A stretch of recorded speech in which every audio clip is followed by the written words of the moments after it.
Conmigo Roniel Ortiz, él es abogado.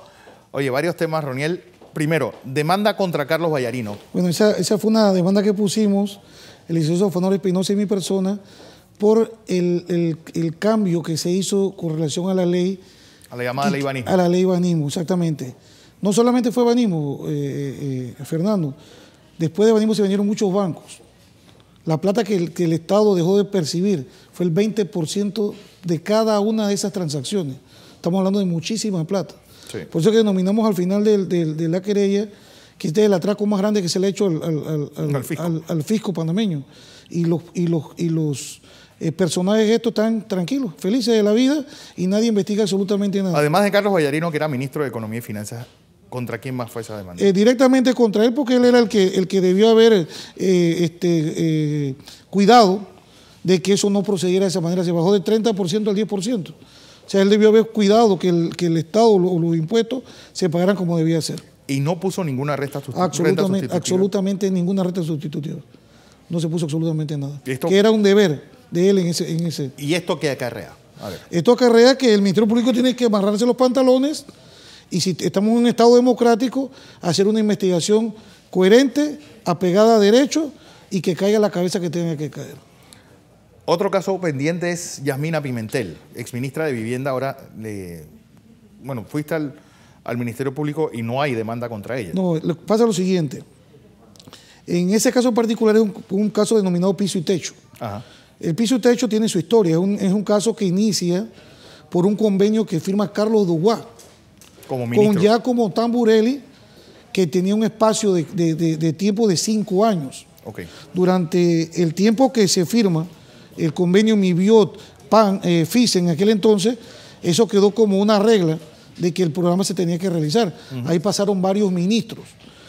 ¿Qué sucede? En base al artículo 10 del Código Procesal Penal nuevo, del sistema penal acusatorio que rige a nivel nacional, eso nos permite a nosotros que cuando una persona es mencionada en un proceso, puede presentar un poder de un abogado. Si es abogada, se puede representar a ella misma. En este caso ella me dio poder, yo que estaba vigilando el caso porque quería saber qué realmente estaban haciendo. ¿Cuál es la sorpresa primera? La primera sorpresa es que mandan a hacer un audito a la Contraloría y le piden que solamente hagan un audito del 2012 al 2014. Qué bonito. Es decir, sacan a Carlos Dubois del... Sacan a todos los beneficiarios, todos los que estuvieron anteriormente y van directamente a 2012, 2014, que era Yasmina la ministra encargada durante ese tiempo.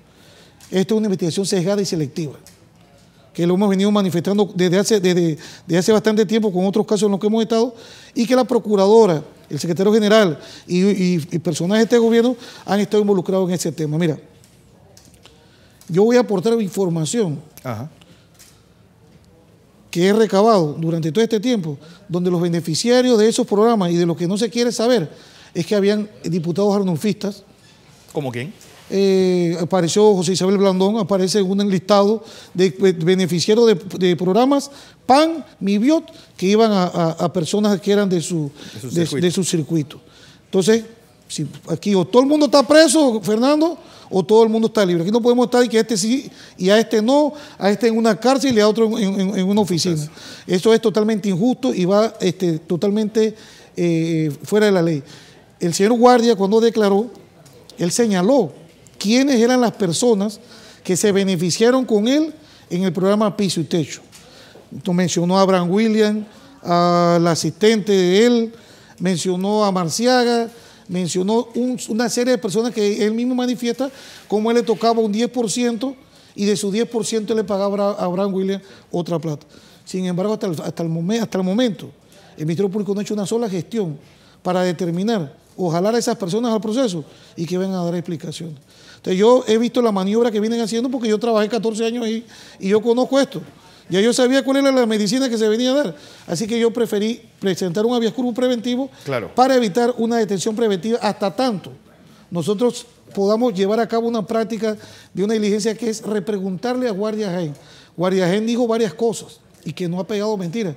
Dijo, Yasmina, la ministra sabía porque ella nos mandaba claro, si no se hacía la documentación de cada beneficiario del programa Piso y Techo y se le mandaba al PAN, que era el que ejecutaba la obra, que hacía la invitación, que hacía el acto público, que hacía todo el proceso de pago, no se podía hacer absolutamente nada. Y él estableció quiénes eran los que cobraban y Yasmina Pimentel no aparece ahí. Caso pinchazos telefónicos. Vas a poner una demanda el lunes. Mira, dentro del caso de los pinchazos telefónicos, a mí me gusta estudiar mucho los casos. Pinchazos telefónicos del actual gobierno, vamos hablando. De ese caso en particular, te hago a colación al caso anterior, porque esto viene concatenado. Yo lo primero que le exijo a un cliente cuando me contrata es que me suministre el expediente. A mí me gusta leer el expediente 1, 2, 3, 20 veces y tenerlo en mi oficina, porque si de la noche a la mañana me viene una luz del cielo y me dice que lea la página 743, la leo y muchas veces he tenido esas sorpresas que me iluminan. Yo me empecé a verificar el expediente de la pérdida de la máquina. La gente que declaró en la pérdida de la máquina, que eran los espías del Consejo de Seguridad, en su gran mayoría, y este era un expediente que estaba manejando directamente la licenciada Lisette Chevalier, que fue la que empezó con estas canonjías y a prometerle cosas a la gente, que si declaraba o si hundían a este o hundían al otro. Ella toma varias declaraciones ahí que también se toman en la Fiscalía Auxiliar donde Marcelino Jaén y donde el licenciado Muñoz. Pero cuando yo veo las declaraciones no eran iguales, esta no era igual a esta. Era la misma persona diciendo... Era la misma persona diciendo cosas distintas. Pero ¿qué era lo importante del caso de la máquina perdida? La supuesta máquina perdida, que te voy a explicar, es que declara un señor que se llama Júbilo Grael.